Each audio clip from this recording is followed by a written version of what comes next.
Thank you for your introduction. Hello everyone, I'm Yujin Kwon from KAIST. Today I'll be presenting a new attack on Bitcoin called fork-after-withholding attack. This is a joint work with Doyeon, Yoonmook, Yujin, and my advisor Yongdae. Currently, there are a lot of cryptocurrencies and many businesses related to cryptocurrencies. These two figures represent the values of Bitcoin and Ethereum, which are the most popular cryptocurrencies. As you can see, the values are continuously increasing. Currently, one Bitcoin is about $6,100 and one Ethereum is about $309. In order for cryptocurrencies to run without a trusted third party, they use blockchain, which is an open ledger. Nodes called miners record transactions in a block and generate blocks by spending their computational power. If a miner generates a valid block, he earns reward for the block. This process is competitive.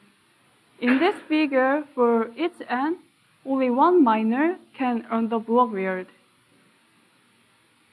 Miners must solve cryptography problems to generate a valid block. The problem is to find the valid nodes where this inequality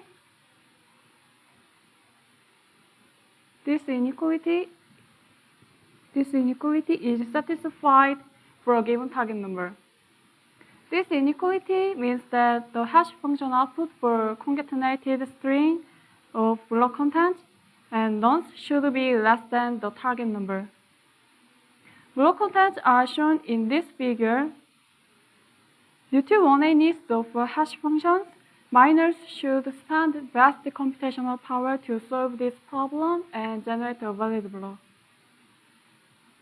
This figure shows that the mining difficulty in Bitcoin is continuously increasing. As the mining difficulty has increased, miners organize pools and prefer to mine together to reduce the variance of reward. These three figures represent the hash power distribution in Bitcoin, Ethereum, and Litecoin. As you can see, currently major players are pools.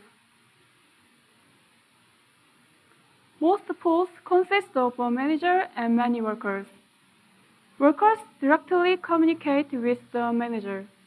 The protocol between the manager and workers is as follows. First, the manager chooses transactions to form a block and then distributes the problems based on this block to the workers. Next, the workers need to solve the problem. To get a partial credit, workers need to solve the easier problem. In other words, the higher target number. We call the solution of the easier problems as a partial proof of work PPOW, and the solution of the original problem miners should solve is called full proof of work FPOW. Workers try to find the valid nodes as a PPOW and FPOW. They submit solutions called shares to the manager. If the submitted solution is an FPOW, the manager can generate a valid block and earn the block reward. Finally, the manager divides and pays the reward in proportion to the number of submitted shares by each worker. There exist two important mining attacks. Selfish mining is to generate forks intentionally for extra reward. Then, block withholding attack or bit-the-whales attack is to exploit the pools protocol. Our work finds a new attack called fork-after-withholding attack, or the fork attack in short. The fork attack is to generate forks through pools intentionally for extra reward. Moreover, the fork attack is stronger than existing two attacks. Before we check it, let's look at these existing two attacks more carefully. As I said before, selfish mining is to generate forks intentionally. Actually, forks can occur naturally. Due to the node zero block propagation delay, nodes can have different views on the blockchain. When a fork occurs, only one block becomes valid. Therefore, all miners should choose only one block among blocks with the same block height. An attacker can generate forks intentionally by withholding blocks temporarily. Selfish mining forces the honest miners into wasting victims' computations on the stale public branch. As you can see from the right figure, an attacker can earn extra reward through selfish mining. Then, can he earn extra reward through selfish mining? No, actually it is impractical. There are several reasons. First, selfish mining is not always more profitable than the honest mining. Also, it is easy to identify the selfish mining attacker. Therefore, selfish mining is impractical. Second, the full attack is to submit only PPOW but not FPOW in the victim pool. To launch the bit wedge attack, first an attacker joins the victim pool, and she should split her computational power into solo mining and malicious pool mining. She receives earned wages while only pretending to contribute work to the pool. The big wedge attack gives the attacker the extra reward because her relative contribution becomes higher at the expense of the victim pools. Also, pools can launch the bit wedge attack each other through infiltration. When assuming that two pools, pool 1 and pool 2 exist, they can infiltrate a part of their computational power into the opponent. Then they can launch the bit wedge attack. In a seminar paper at Oakland 2015, Ita showed that this bit wedge attack game resulted in a dilemma. Obviously, whatever the opponent behaves, the rational behavior of a manager is to launch the bit wedge attack. Therefore, the Nash equilibrium is that two pools launch the bit wedge attack each other. However, the equilibrium reward of the pool is inferior compared to the no attack scenario. This explains why the bit wedge attacks between pools is not common in practice. Next, I introduce the new attack called fork attack. First, an attacker can target the one pool. Similar to the bit wedge attack, she splits her computational power into solo mining and malicious pool mining. However, a few details are different from the bit wedge attack. In the bit wedge attack, when she finds an FPOW in the victim pool, she just throws away her FPOW. However, in the fork attack, she submits the FPOW only if others that are external honest miners generate another block. Otherwise, she throws away her FPOW. In summary, the attacker generates forks through pool intentionally after withholding an FPOW. Indeed, the fork attack is more profitable than the bit wedge attack. Let's look at different cases of fork versus bit wedge attack. First, we consider when an attacker finds an FPOW through solo mining. Then the attacker earns the block reward in both fork and bit wedge attacks. Second, when an honest miner in the victim pool finds an FPOW, the victim pool earns the block reward and shares the reward with the attacker in both fork and bit wedge attacks. Third, when only others find an FPOW. Others earn the block reward in both fork and bit wedge attacks. Next, we consider when the attacker finds an FPOW in the victim pool and others also find another FPW. This is the case when the bit-to-bit and full attacks become different. In the bit-to-bit attack, because the attacker withholds the FPW in this case, others on the blue field. Meanwhile, in the full attack, the attacker submits the FPW to the victim pool, in this case, so therefore a fork occurs. If others block is selected as the main chain, others on the blue field. Otherwise, if the attacker's block is selected as the main chain, the victim pulls on the blue field and shares the field with the attacker. Therefore, the full attacker can earn the extra field. So in this case, when comparing with the bit-to-bit attacker. To win the fork race, the attacker should listen to the block propagation as soon as possible. To increase the probability to win this race, the attacker can plant many civil nodes in the Bitcoin network. The civil node simply listens to the block propagation. These two figures summarizes the key difference between the bit-to-bit and full attacks. The red boxes indicate the case when each attacker earns the profit through each attack.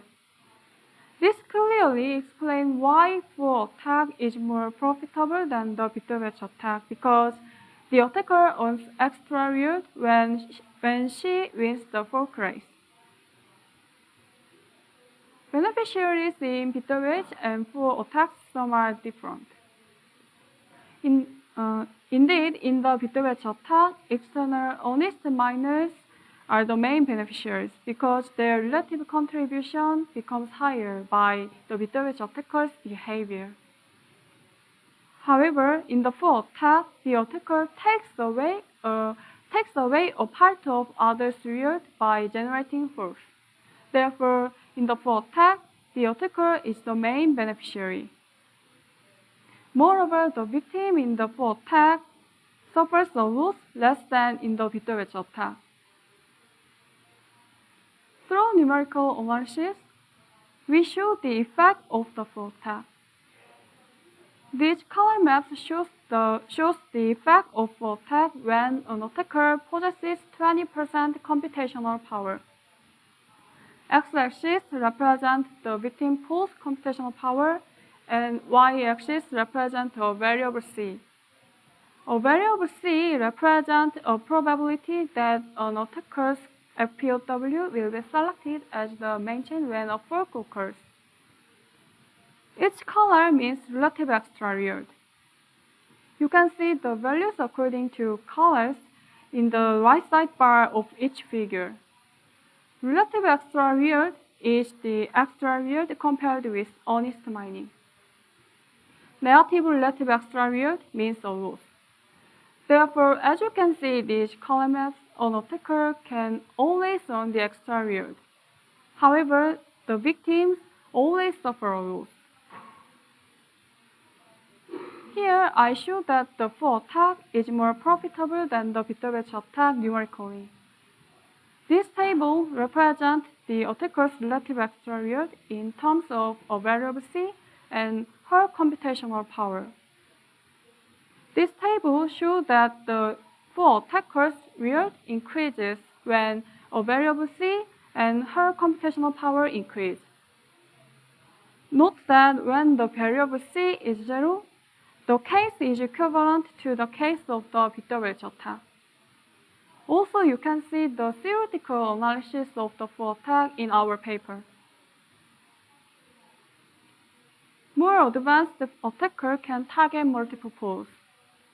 Similar to the one pool case, the attacker splits the computational power into solo mining and malicious pool mining in multiple victim pools. The attacker submits all FPWs generated in multiple pools to the manager only if others propagate another block. Otherwise, she's just throw away all FPOWs. The right side figure represents all cases caused by fork attack against two pools. The difference with the fork attack against one pool is that there can be a fork with 3 branches. In general, when n pools are targeted, a fork with n plus 1 branches can occur. When considering the current power distribution, the attacker can earn the extra yield 56% more than the Bitterwitch attacker. As in the Bitterwitch attack, pools can also launch the fork attack each other through infiltration. From this, we can imagine a fork attack game between two pools. Remind that when two pools launch the Bitterwitch attack each other, it results in the famous minus dilemma. Now the question is if the fork attack game between two pools results in dilemma or not. We can find the answer through these figures. When pool 1 possesses 20% computational power, the left and right side figure represent the relative extra yield of pool 1 and pool 2 in Nash equilibrium respectively. In these figures, colors in region above the blue line of each figure represent the positive values. Therefore, as you can see, these figures, through left side figure, pool 1 can earn the extra yield in the Nash equilibrium when the opponent pool 2's computational power is less than 20%. However, pool 2 can earn the extra yield in the Nash equilibrium when its power is larger than 20%, which is the pool 1's computational power. Therefore, the bigger pool can earn the extra yield in the Nash equilibrium, unlike the minus dilemma. Alternatively, we can explain the result through this figure.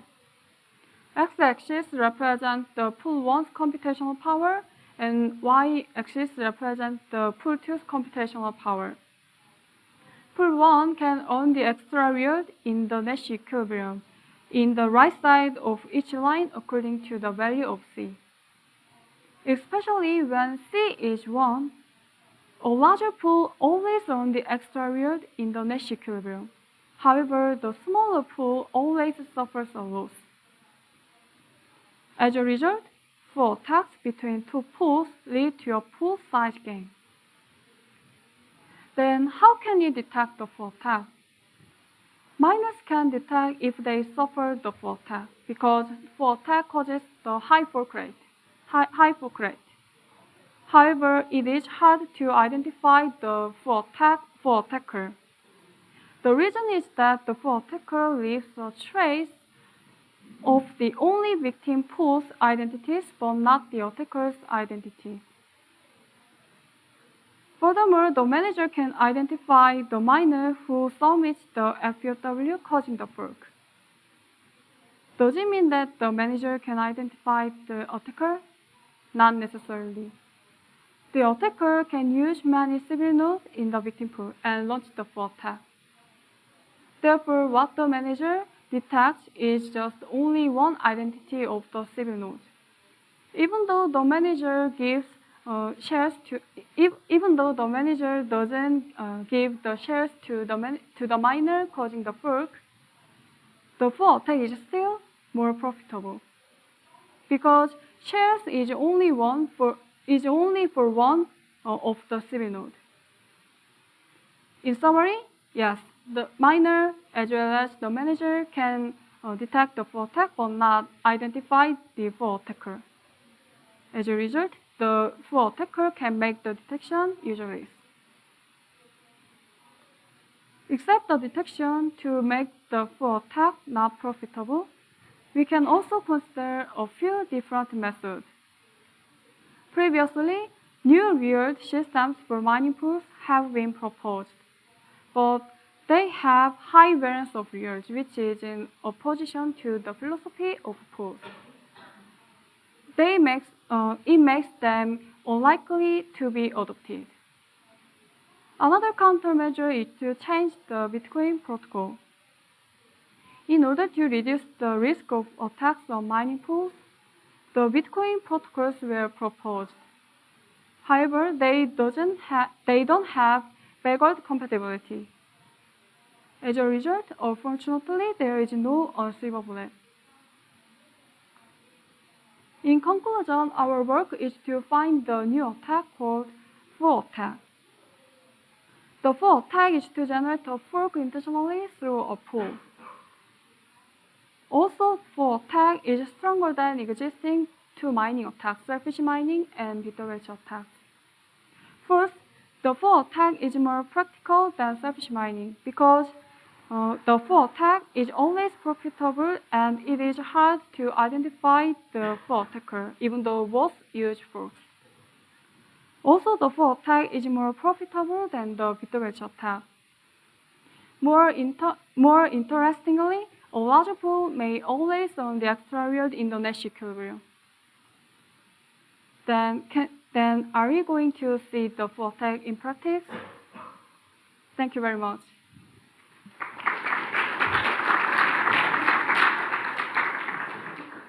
So we have some time for questions.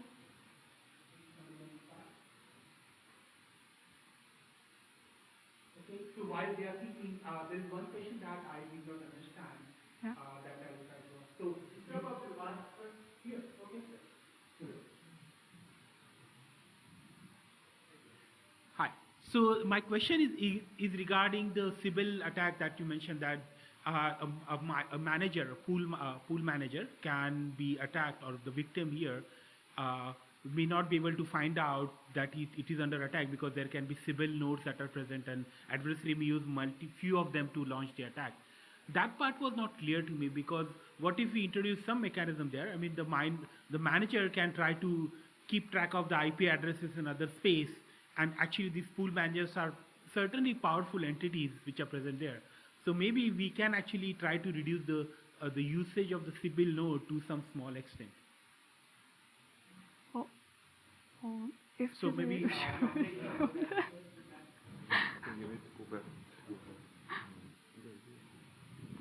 여기서 디텍션 얘기하는 건데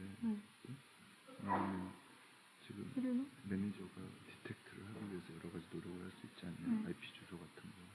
그러니까 토어 얘기한 거예요. Actually, if the full attacker can use Tor protocol to hide their IP, also the full attacker can use many Sybil nodes with different ID identification. So the manager cannot identify the full attacker. Yeah, only the one identity of Sybil node. So let me So so in the attack, so basically the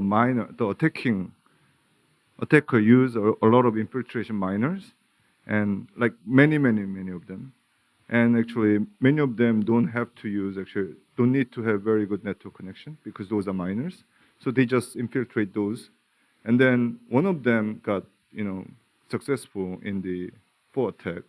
Then basically the manager can detect, oh, this guy caused the fork, right? So and then basically the manager can penalize this.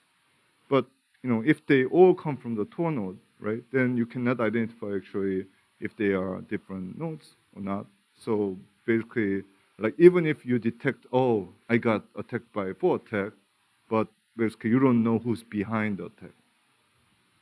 Is it clear?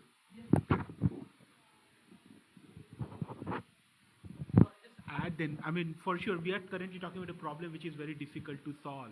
So, but maybe then adding, because there are also some other attack that works at the network level between the communication between miners, the pool miners, and the manager. So maybe if we add some identification in that space, that may stop this problem to some extent. Because what you are saying is that It's just very difficult to, it's a very difficult problem to solve. So maybe that's one way where pool miners can at least kick off some of them, could be a way to mitigate the attack to some extent. 다른 분도 다른 수비 생각해 본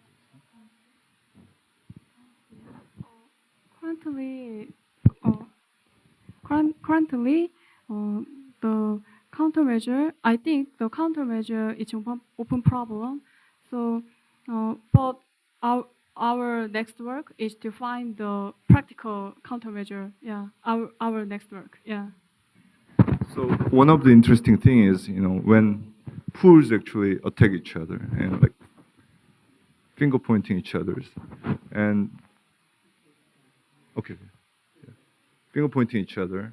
I mean, that's gonna be like a disaster, right? Then, what should be the manager's, rational behaviors and all those kind of things would be potential problems later. And the another kind of interesting point I think she didn't talk about is, for example, right now you can join to only open pools, so closed pool can always attack the open pool, while the open pool cannot attack the closed pool. So there would be another interesting direction, like, okay, when closed pools start attacking the open pool, what's gonna happen? As she said, will we see this attack in real life? I don't know. We posted on the Bitcoin forum. Nobody responds. If someone sees it, okay, maybe.